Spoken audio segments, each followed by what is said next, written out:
Palavra de Deus no livro de Lucas, se você estiver com a sua Bíblia ou quiser acessá-la no seu celular, no seu tablet, ou como você usa da tecnologia. Lucas capítulo de número 15. Lucas capítulo de número 15.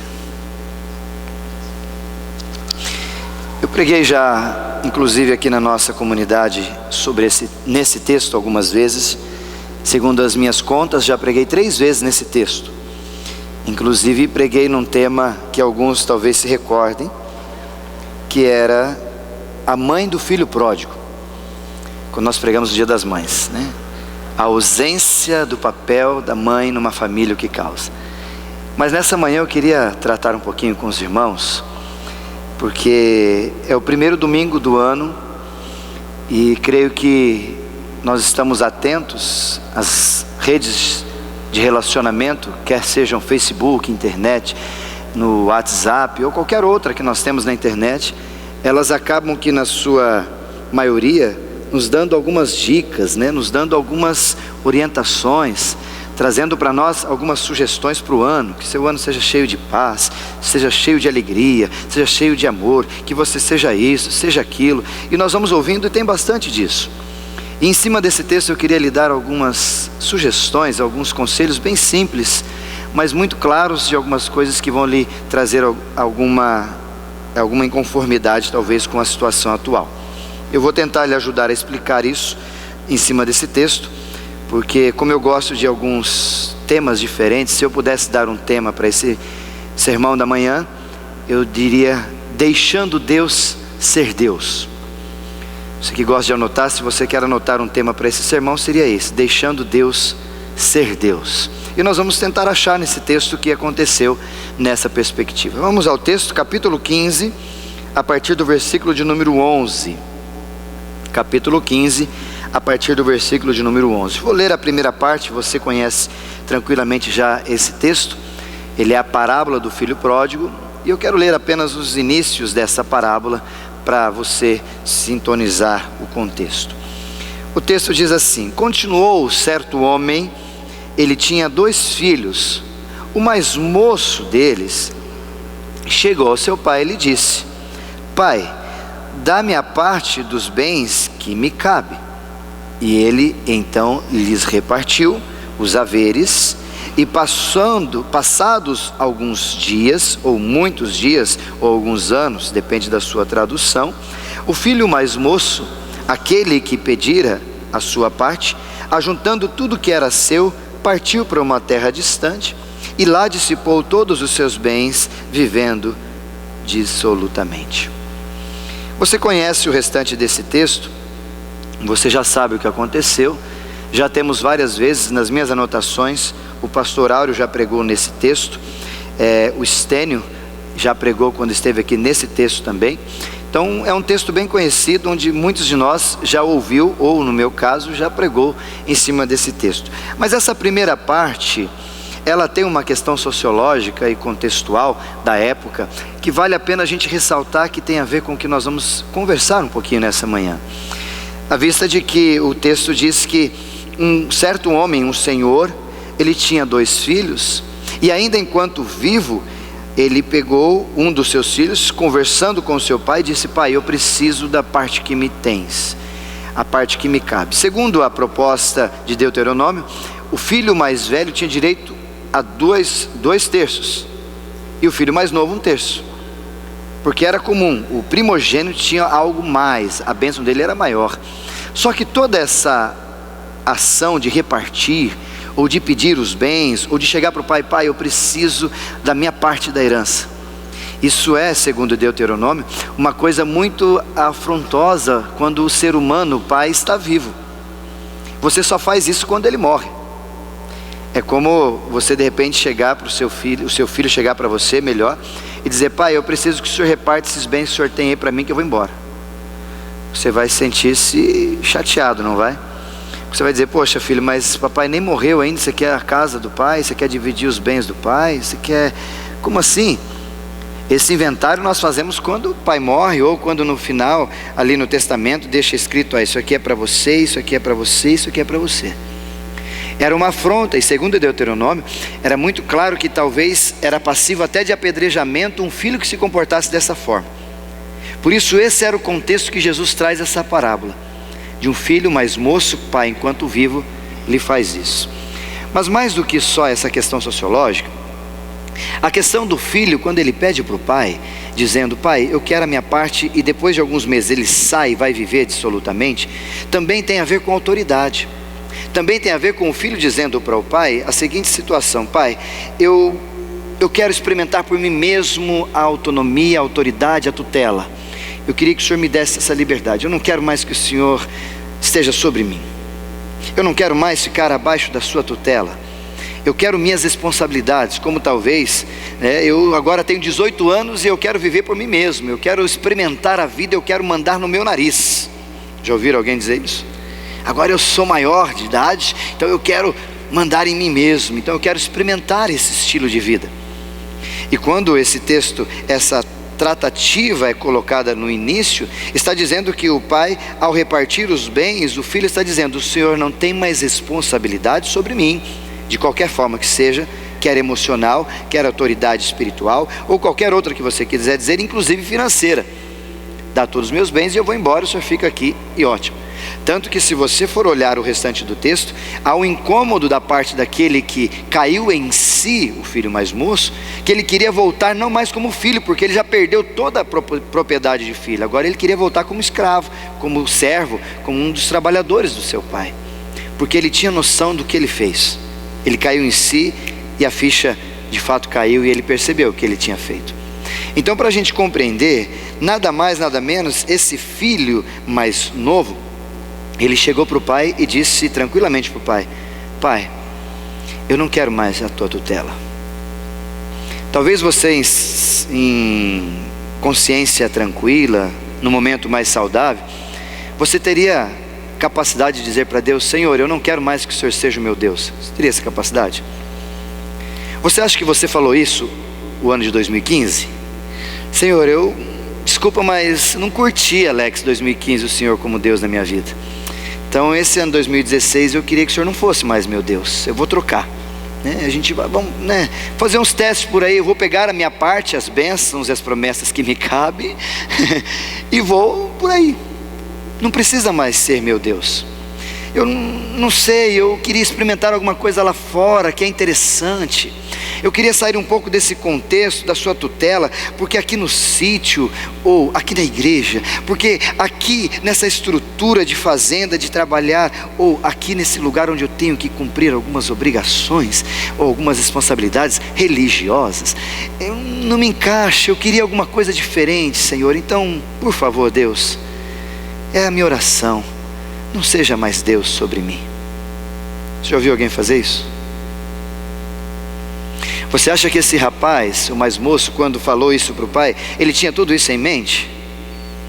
Você acha que no coração dele ele estava dizendo que o pai não prestava mais, que não queria mais saber do pai, que o pai não tinha responsabilidade, que o pai fez tudo errado quando estava na sua tutela? Você acha que ele tinha essa consciência? Tinha não. Tinha não. E nós também, às vezes, consciente ou inconsciente, nós nos comportamos assim. Em momentos da vida, eu quero lhe fazer refletir sobre isso, a linha de pensamento nosso nessa manhã, ela vai travar para esse diálogo, é que às vezes em 2015, nós não deixamos Deus ser Deus na nossa vida. Em algumas áreas ou momentos da minha e da sua história em 2015, que nós fomos escrevendo, fomos desenvolvendo, Deus não pôde ser Deus.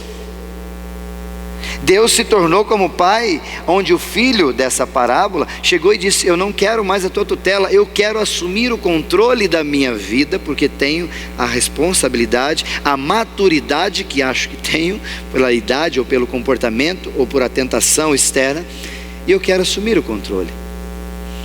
Eu fico imaginando, porque a gente olha para esse texto e a gente acha que isso não acontece com a gente.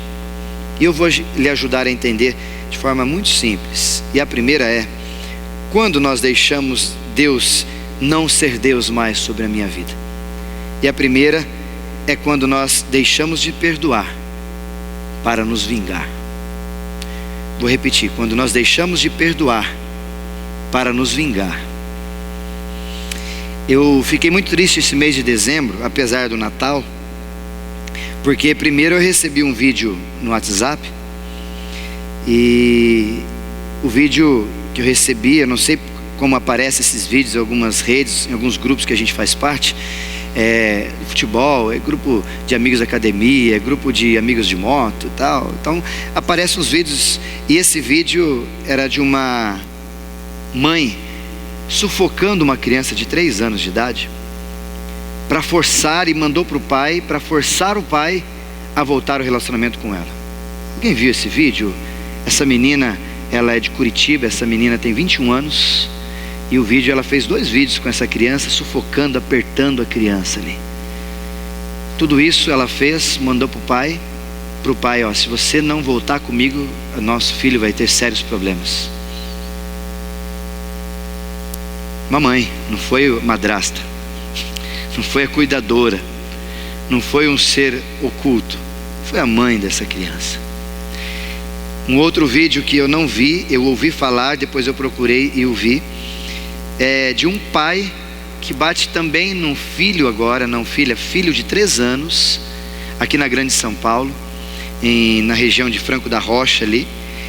Esse homem era um vigilante, ele pega a mãe e diz assim: eu vou filmar só para você ver, vamos filmar para processar você. E ela filma, e o pai pega a criança pela perna assim, começa a bater assim na criança com a cinta, joga a criança na cama, começa a bater. Você viu esse vídeo? Alguém viu isso aí na televisão? Ou teve coragem de ver algumas vezes? Terrível isso, né? Isso mostra 2 realidades muito interessantes para a gente refletir.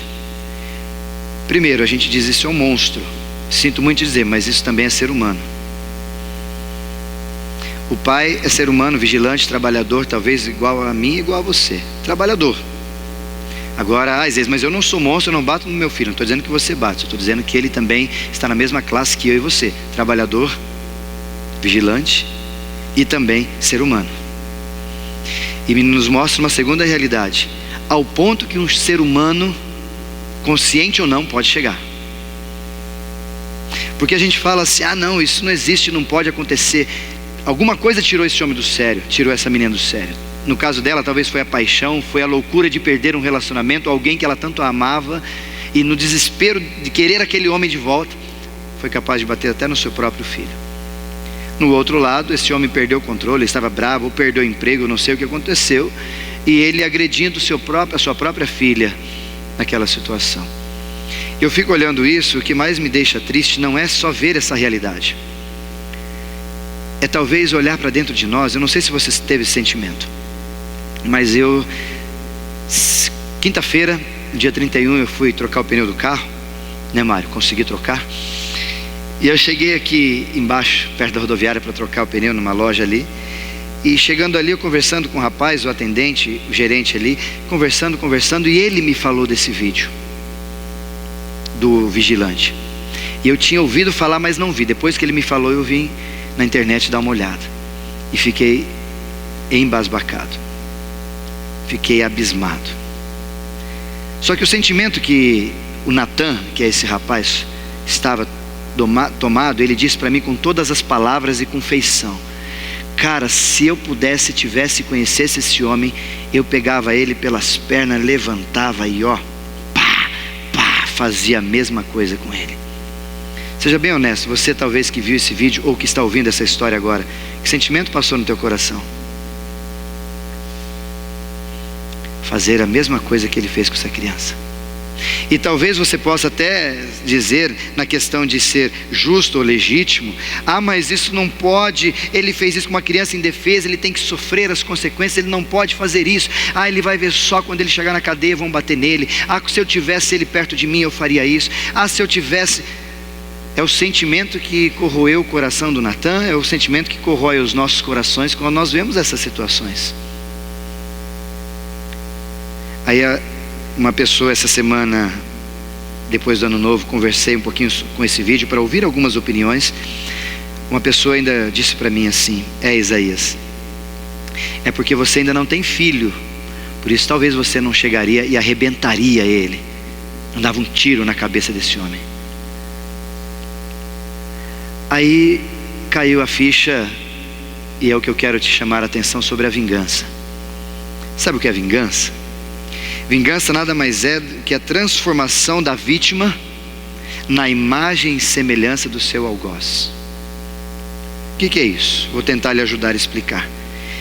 A vingança é quando alguém, e a mim, vou usar-me como exemplo, me fez uma ofensa, ou me chateou, de alguma forma me deixou muito triste, e eu fiquei chateado demais, ao ponto de que aquele momento, aquela situação, aprofundou tanto no meu coração, aprofundou tanto na minha alma, que me proporcionou uma ação, ou uma reação àquilo que ele me fez, de transformar-me nele, para fazer a mesma coisa que ele fez.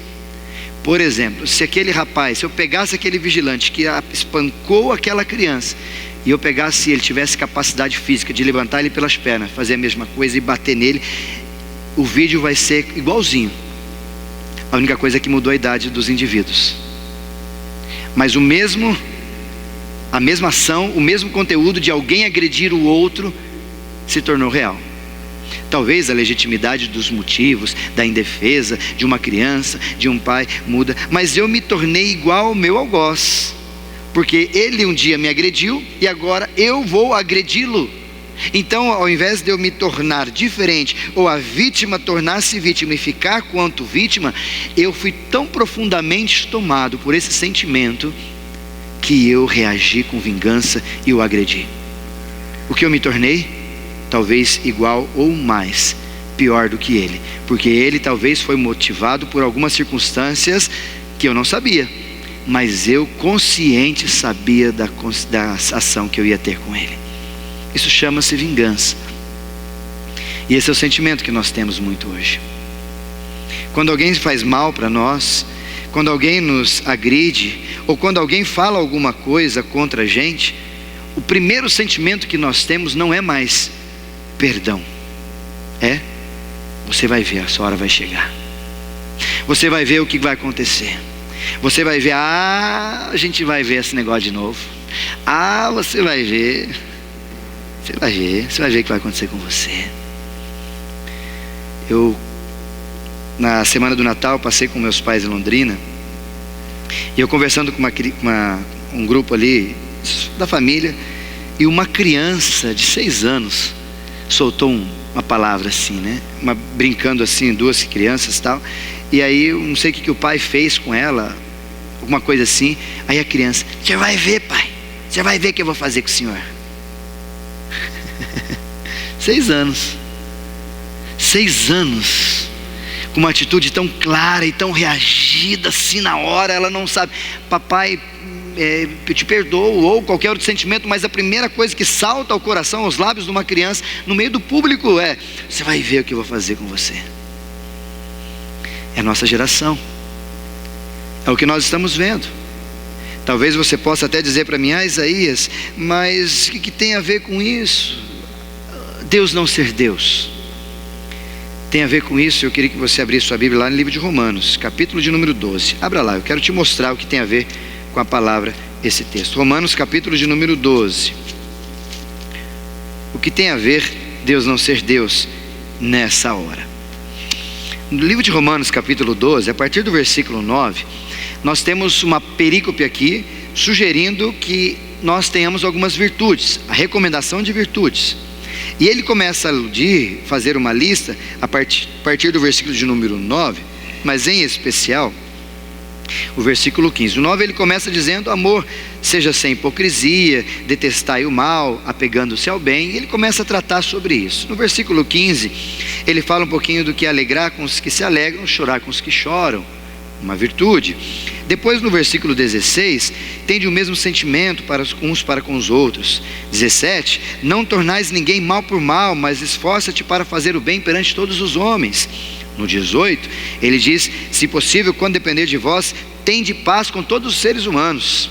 No 19, guarde esse texto: não vos vingueis a vós mesmos, amados, mas dai lugar à vossa ira, porque está escrito: a mim pertence a vingança, eu é que retribuirei, diz o Senhor. E ele finaliza no versículo 20, pelo contrário. Ou seja, ao invés de você se vingar, faz o quê? Olha que difícil ler esse texto na Bíblia. Se o teu inimigo tiver fome, dá-lhe de comer. Ou seja, supra a sua necessidade. Se o teu inimigo tiver sede, dá-lhe de beber. Supra também a sua outra necessidade. Porque fazendo assim, amontoarás brasas vivas sobre a sua cabeça. Não te deixes de vencer o mal pelo mal, mas vença o mal com o bem. Esse versículo, a parte do versículo 19, a mim pertence a vingança, eu a retribuirei, diz o Senhor, também se repete, ou é uma repetição do Deuteronômio capítulo 32, versículo 35. E é muito interessante porque esse texto nos deixa claro que não nos foi dado a habilidade de se vingar. Não nos foi dado, graças a Deus, a habilidade de se vingar. Eu e você, nós não sabemos nos vingar. Ou se é que existe alguma coisa boa na vingança, se é que existe a justiça pairando na vingança, nós não temos essa habilidade. Nós não sabemos lidar com ela, nós não conseguimos, porque se alguém faz o mal, nós nos tornamos iguais, nós fazemos o mal a ela e o mal vai aumentando, aquela bola vai aumentando, nós vamos permitindo que aquilo vai nos tomando, nos carcomendo, e nós vamos vivendo quanto vingança no diálogo natural de qualquer roda, como essa criança de 6 anos de idade. E aí a gente fica olhando e nesse texto consegue perceber que a prerrogativa de Deus é o quê? Vingança é dele. O que nos cabe é perdoar. Aí Isaías, mas na prática o que é isso? Eu vou tentar te ajudar. Se teu inimigo te fizer alguma coisa, se alguém te magoar, se alguém te entristecer, a sugestão que eu quero lhe dar para 2016 é: leve essa situação num âmbito mais leve. Procure ao máximo que você puder, como diz esse texto, viver em paz. E paz tem a ver com perdão. Perdoe. Talvez você pode até usar as palavras de Jesus que outrora foram usadas por Estevão: Senhor, perdoe porque eles não sabem o que fazem. Porque se você não reagir assim, você vai ser tomado de ira, de ódio, de rancor. Tiago, capítulo 1, versículo 20, diz que na ira do homem não permite-se a ação de Deus. E aí quando você for tomado com todo esse sentimento, você vai dizer para Deus, como o moço da parábola diz: Senhor, agora eu vou fazer por minhas mãos, o Senhor não precisa, dá licença que agora eu vou me vingar. Se você fez isso no ano de 2015, se você perdoou menos e se vingou mais, nas horas que você se vingou e não perdoou, Deus deixou de ser Deus na sua vida. Você disse, consciente ou não, para Deus: Senhor, eu vou tomar o controle, eu vou fazer. E é complicado porque quando a gente cai em si como moço, a gente já viu a besteira que fez, né? Eu não queria ter feito. E aí a dica que eu lhe dou para a segunda, que eu quero colocar para você pensar: já que você não teve a intenção, já que você cai em si, use da mesma forma que esse moço usou: vou voltar a meu pai, dir-lhe-ei: Pai, pequei contra ti, contra os céus, e já não sou digno de ser chamado teu filho. Chega em quem você se vingou, alguma tratativa que não foi resolvida com amor e perdão. Querido, ano passado eu tive uma situação ruim com você, eu vim aqui para te pedir perdão, porque eu caí em mim mesmo, eu caí à realidade. O grande problema é que a gente vira a página dos anos passados, com as suas ausências de perdão, com as suas ausências de misericórdia, olhando para trás e dizendo: o que para trás foi, para trás ficou, agora é tudo novo.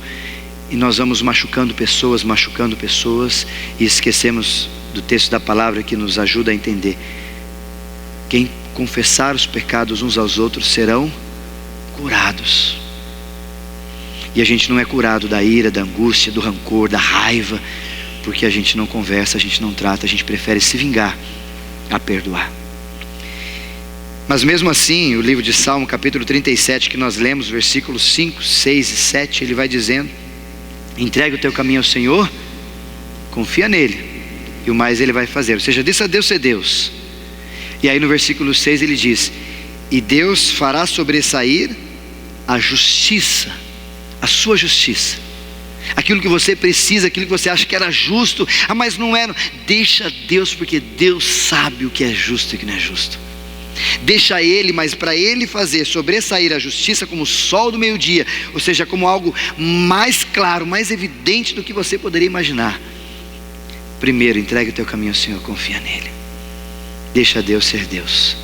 Caso contrário, 2016 você vai ser talvez igual aquele rapaz. E quando você olhar para dentro da sua circunstância, o retrovisor, olhar de 2017 para 2016, falar: poxa, eu não acredito que eu fiz isso. Sinto muito dizer, talvez você fez porque perdoou menos, quando deveria perdoar mais. Mas existe também uma outra forma onde nós deixamos Deus não mais ser Deus, e isso talvez é uma coisa que incomode bastante a muitos de nós. É quando nós somos tomados pela ansiedade e tomamos o controle de todas as coisas. Eu sei, nós tivemos uma sala, a minha esposa, psicóloga, trata bastante disso, e eu sei que a ansiedade é um caso bem delicado, por isso eu não vou me aprofundar tanto, mas eu queria lhe trazer alguns textos bíblicos para você entender como que Deus, como a palavra lida com essa situação. Ao ponto de que muitos psicólogos, inclusive um que eu gosto de ler, Augusto Cury, ele tem um dos seus livros, Mal do Século. Ele diz que o mal do século, a ansiedade, ela é fermentada pelo SPA, S-P-A, que é a síndrome do pensamento acelerado, que nós estamos vivendo hoje. E essa síndrome do pensamento acelerado, ele começa a desenvolver cada vez mais em menores idades, fazendo com que as crianças, e ele diz isso com muita tranquilidade nas suas entrevistas, crianças ou pessoas com menor idade cada vez mais tomadas por algum sintoma ou alguma somatização da ansiedade. E é preocupante porque muitos de nós somos tomados pela ansiedade, seja bem honesto, né?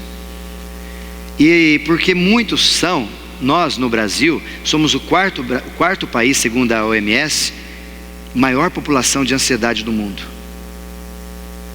Dá uma olhada lá na OMS, Organização Mundial da Saúde. Quarto país. Primeiro é o Paquistão, segundo Estados Unidos, terceiro a Colômbia e quarto Brasil, em ansiedade.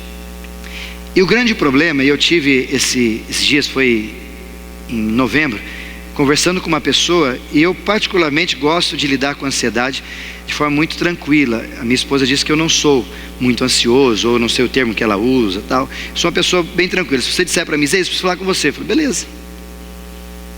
Agora, se eu disser para você: preciso falar com você essa semana, beleza? O que você vai falar? Ai, meu Deus, o que ele quer falar comigo? Aí fala agora. Não, depois. E eu tenho essa atitude com as pessoas. Às vezes eles ficam bravos comigo, mas eu falo: eu preciso falar com você. Não, mas fala o que é. Não, a gente conversa pessoalmente. Não, só um pouquinho. Não, a gente conversa depois, fica tranquilo. Ai, você está me martirizando, você está me matando, ai, você está judiando de mim. É o jeito do Isaías de ser.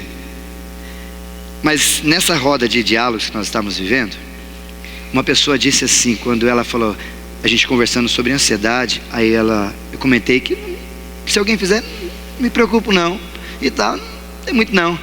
Aí ela disse para mim: nossa, vocês, porque tinha eu e mais um ali defendendo um pouco essa causa, vocês são estranhos. Onde já se viu ser assim? E aquilo me chamou a atenção, porque hoje você não ser ansioso mais é estranho. Você tentar ser normal se tornou estranho. E você ser ansioso, tomado e preocupado e desesperado é comum. Na minha concepção não é normal, mas é mais comum. Tanto que esse ser comum, ou essa prática da ansiedade, ou toda essa ação ou reação a se entregar à ansiedade, se você não é, você está fora do time, você não faz parte dessa realidade. Podem te dizer até: que mundo você vive? E aí a gente fica pensando, só porque muita gente quer dizer que está certo? Então eu arranco todos os textos da Bíblia que lidam sobre isso, inclusive Mateus capítulo 6, versículo 25, quando o próprio Jesus começa dizendo: não andeis ansiosos por coisa alguma. Não estou dizendo que você que está ansioso está em pecado ou algo assim, não entenda, não coloque palavras na minha boca, eu não estou dizendo nada disso. O que eu estou dizendo é que o ser tomado por esse sentimento, ou por essa porção da ansiedade no nosso coração, tem provocado algumas coisas desastrosas na nossa vida. E uma delas é que quando nós somos tomados pela ansiedade, nós deixamos Deus não ser mais Deus na nossa vida. Como assim, Isaías? Eu vou tentar te ajudar a entender rapidamente. Quando nós olhamos dessa forma, o ansioso, tenta compreender caso você se identifique um pouquinho, a gente olha para a situação e se ela não acontece no nosso tempo, nós dizemos, está atrasado.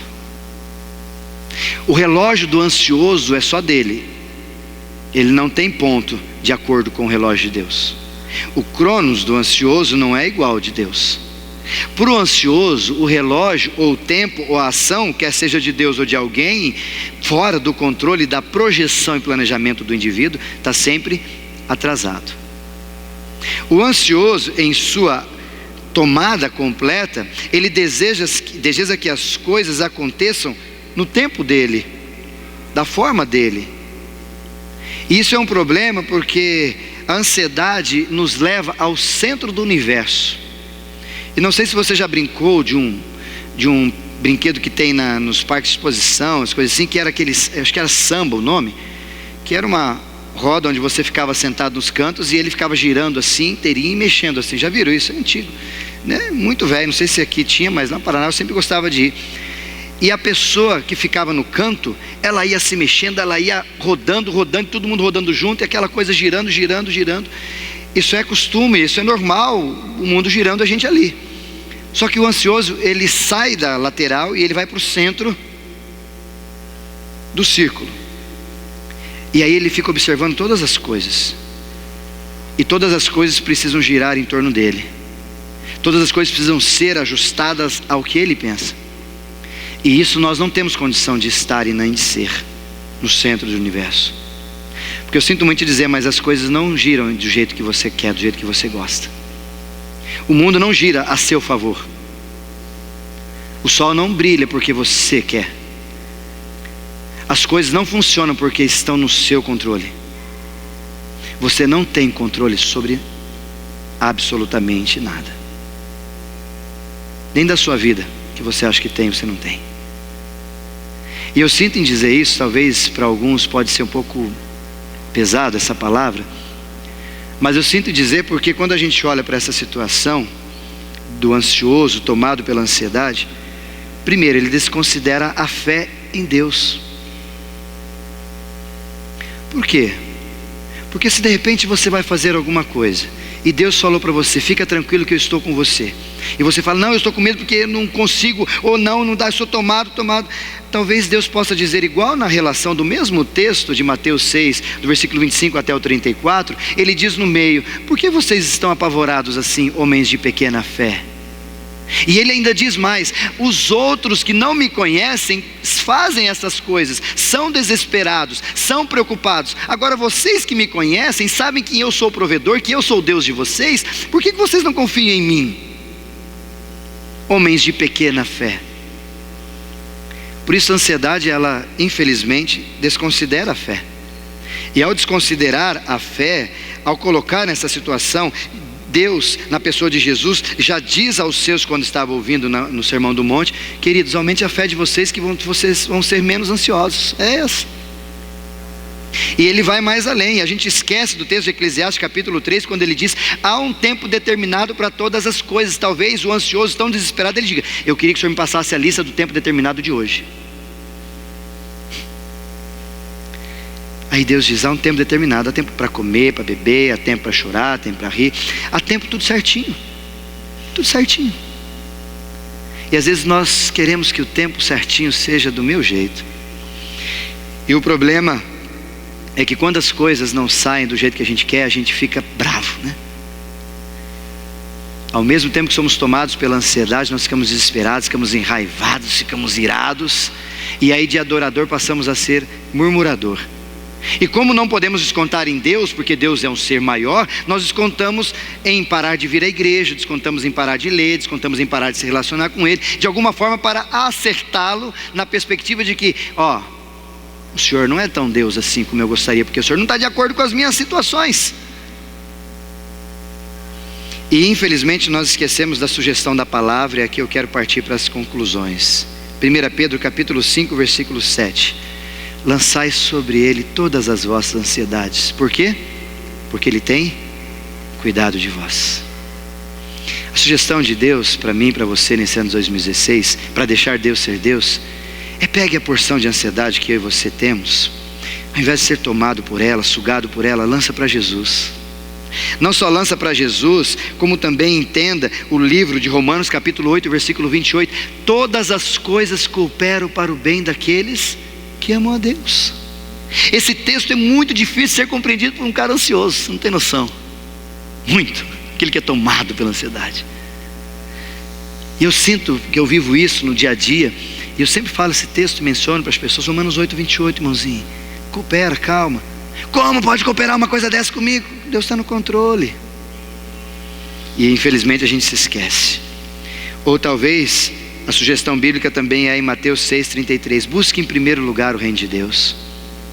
Busque Deus em primeiro. Coloque Deus lá em cima, Deus na ponta, Deus no lugar que é o lugar principal, fazendo da coisa principal ser a coisa principal, como eu falei esses dias para vocês.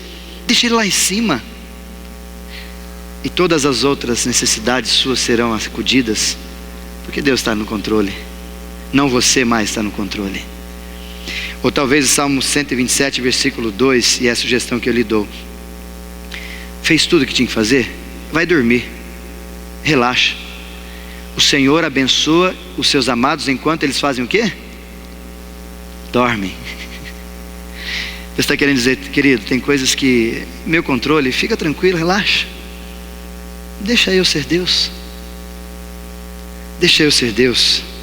Por isso eu queria lhe sugerir nesse ano, com 2 textos da palavra. Para Deus ser Deus 2016 na minha e na sua vida, nós precisamos relaxar mais. Você sabe, o médico, quando você vai lá no hospital e fala, tem ansiedade, ele fala para você, faz exercícios físicos, cuida mais da sua saúde, viva mais com quem te ama, família e tal. Então a sugestão é mesmo do médico. Tente em 2016 fazer alguma coisa pela sua saúde física que ajuda na sua ansiedade. Tente fazer alguma coisa com quem você ama, estar mais perto da sua família. E segundo a palavra de Deus, tente se amalgamar mais da lei, da palavra, da Bíblia, que você vai entender como a palavra diz, que a fé vem pelo ouvir e ouvir da palavra de Deus. Por isso, meu irmão, Efésios 3:20, aquele que é poderoso para fazer infinitamente mais do que pedimos ou pensamos, mas Ele só faz se Ele for o primeiro, se Ele estiver no controle.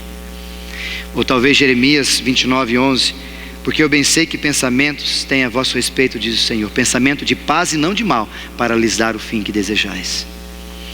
Por isso, eu quero concluir com aquela ilustração que a gente sempre ouve, a minha mãe sempre falava para mim: apressado come cru. Sacia a fome? Sim ou não? Sacia. Estava com fome, comeu cru? Eu várias vezes estava morrendo de fome, por causa da minha fome comi cru. Saciou a fome? Saciou. Não passa fome. Mas sabe qual é o problema? Quem come cru não come com sabor.